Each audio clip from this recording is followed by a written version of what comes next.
Assalamualaikum warahmatullahi wabarakatuh. Kembali lagi bersama Nana Story. Apa kabar semuanya? Semoga kalian semua dalam keadaan sehat dan dilancarkan rizkinya, diberi keberkahan dunia dan akhirat. Amin ya robbal alamin. Dikisahkan, tidak seperti biasa, hari itu Baginda tiba-tiba ingin menyamar menjadi rakyat biasa. Beliau ingin menyaksikan kehidupan di luar istana tanpa sepengetahuan siapapun. Agar leluasa bergerak, Baginda mulai keluar istana dengan pakaian yang amat sederhana, layaknya seperti rakyat jelata. Di sebuah perkampungan, beliau melihat beberapa orang berkumpul. Setelah Baginda mendekat, ternyata seorang ulama sedang menyampaikan kuliah tentang alam barzah. Tiba-tiba ada seorang yang datang dan bergabung di situ. Ia bertanya kepada ulama itu, "Kami menyaksikan orang kafir pada suatu waktu dan mengintip kuburannya, tetapi kami tiada mendengar mereka berteriak dan tidak pula menyaksikan penyaksian yang katanya sedang dialaminya. Maka bagaimana cara membenarkan sesuatu yang tidak sesuai dengan yang dilihat mata?"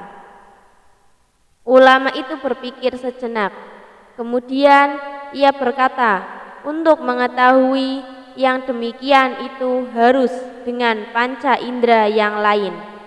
Ingatkah kamu dengan seorang yang sedang tidur?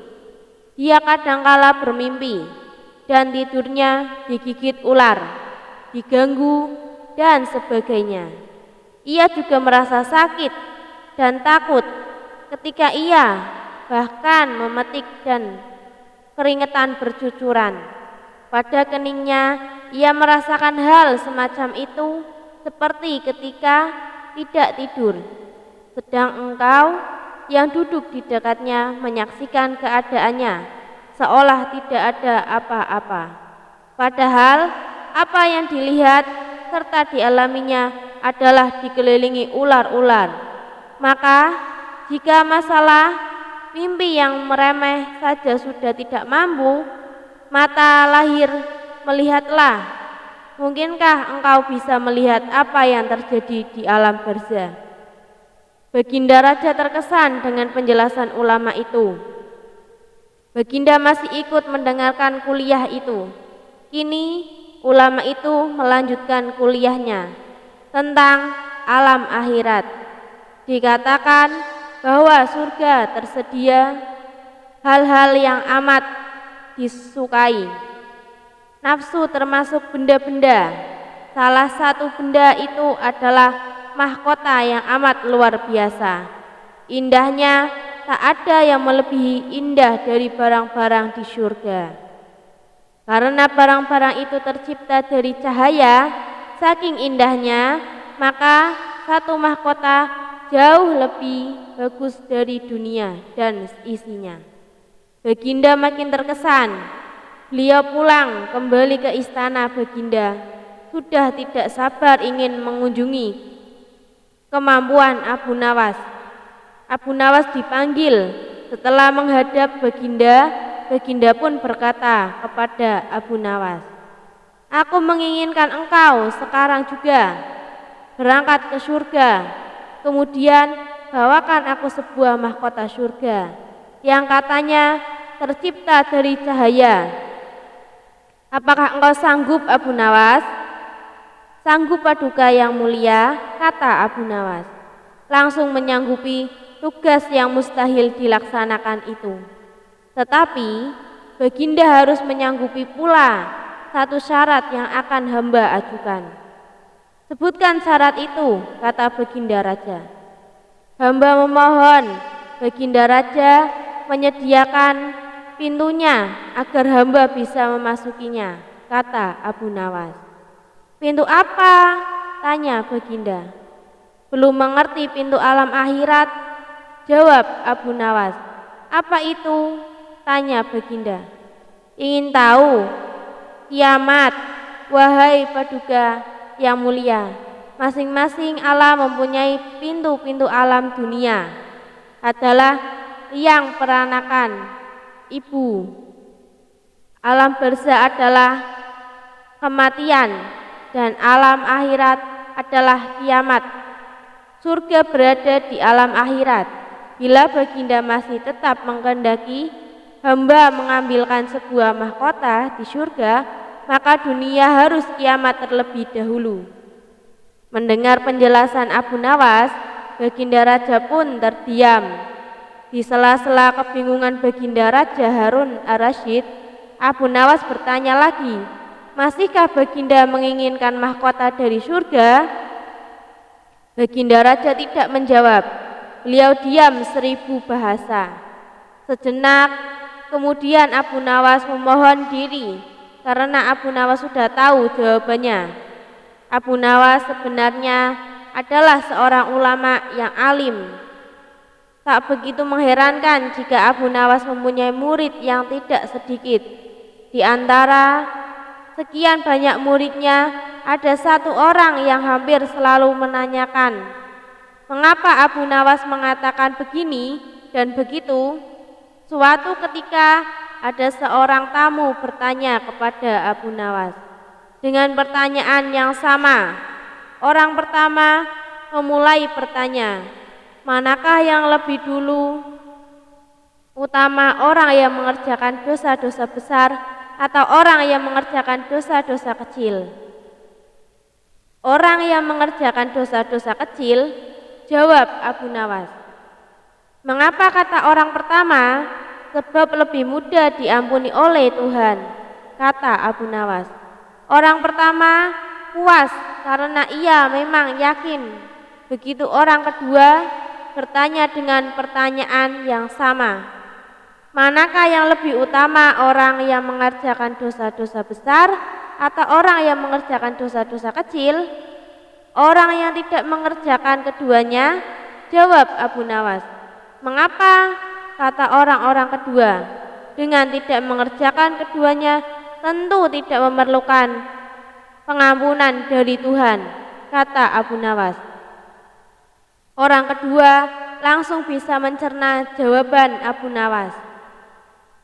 Orang ketiga juga bertanya dengan pertanyaan yang sama.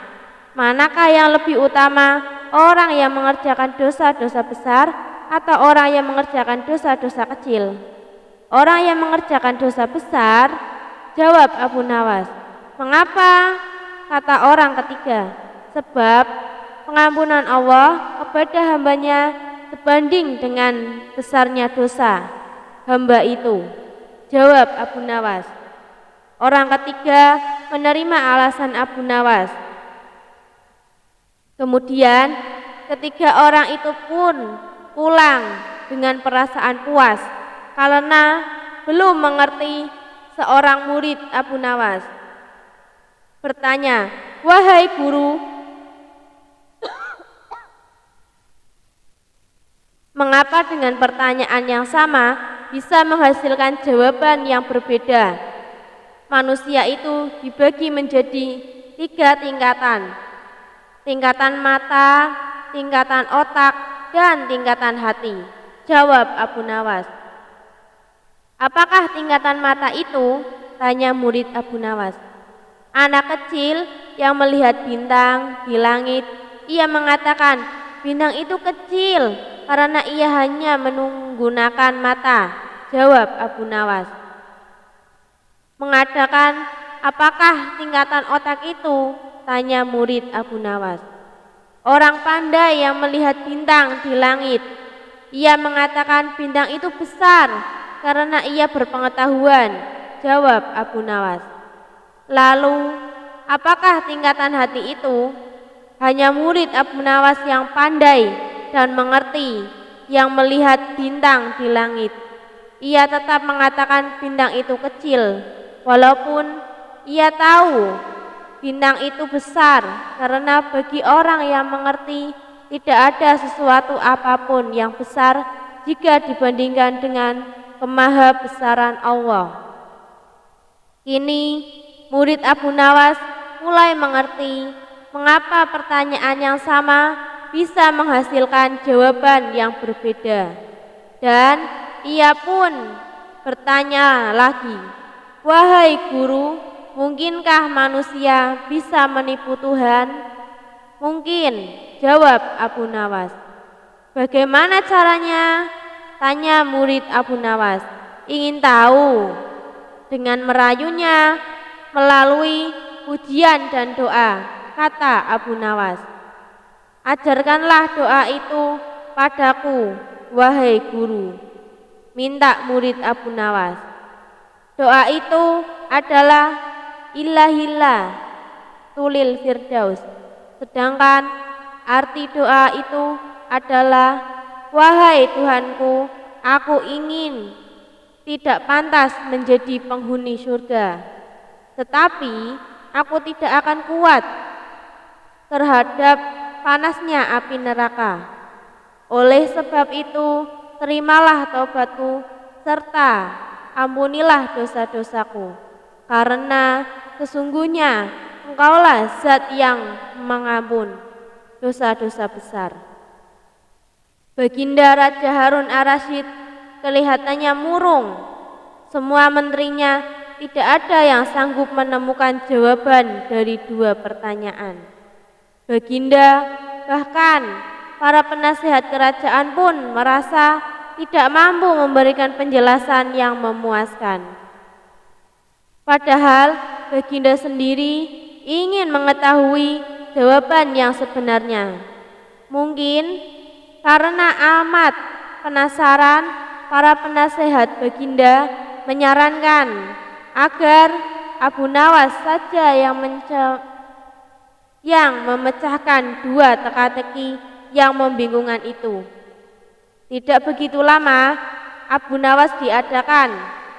Baginda mengatakan bahwa akhir-akhir ini sulit tidur karena diganggu oleh keinginan orang yang menyikap dua rahasia alam. "Tuanku yang mulia, benarnya rahasia alam yang manakah yang Paduka maksudkan?" tanya Abu Nawas. "Ingin tahu? Aku memanggilmu untuk menemukan jawaban dari dua teka-teki yang selama ini menggoda pikiranku. Kata atau tidak, bolehkah hamba mengetahui kedua teka-teki itu, wahai Paduka?" "Junjunglah hamba. Yang pertama, di manakah sebenarnya di atas jagat raya ciptaan Tuhan kita hanya Baginda di dalam pikiran?" "Wahai Paduka yang mulia," jawab Abu Nawas, "tanpa sedikit pun perasaan ragu, Tuanku yang mulia," lanjut Abu Nawas. "Ketidakadilan itu ada karena adanya keterbatasan, dan keterbatasan itu ditanamkan oleh Tuhan di dalam otak manusia. Dari itu, manusia tidak akan pernah tahu di mana batas jagat raya ini. Sesuatu yang terbatas tentu tak akan mampu mengukur sesuatu yang tidak terbatas. Baginda mulia." Baginda mulia pun tersenyum karena merasa puas mendengar penjelasan Abu Nawas yang masuk akal. Kemudian Baginda melanjutkan teka-teki yang kedua. "Wahai Abu Nawas, manakah yang lebih banyak jumlahnya, bintang-bintang di langit atau ikan-ikan di laut?" "Ikan-ikan di laut," jawab Abu Nawas. "Dengan tangkas, bagaimana kau bisa langsung memutuskan begitu? Apakah engkau pernah menghitung jumlah mereka?" Bertanya, "Bagaimana?" "Paduka yang mulia, bukankah kita semua tahu bahwa ikan-ikan itu setiap hari ditangkapi dalam jumlah besar, namun begitu jumlah mereka tetap banyak, seolah-olah tidak pernah berkurang karena saking banyaknya. Sementara bintang-bintang itu tidak pernah rontok jumlahnya. Mereka juga banyak, jawab Abu Nawas. Meyakinkan. Seketika itu rasa penasaran yang selama ini menghantui Baginda sirna tak berbekas. Baginda Raja Harun ar-Rasyid memberi hadiah Abu Nawas dan istrinya uang yang cukup banyak. Terima kasih. Assalamualaikum warahmatullahi wabarakatuh.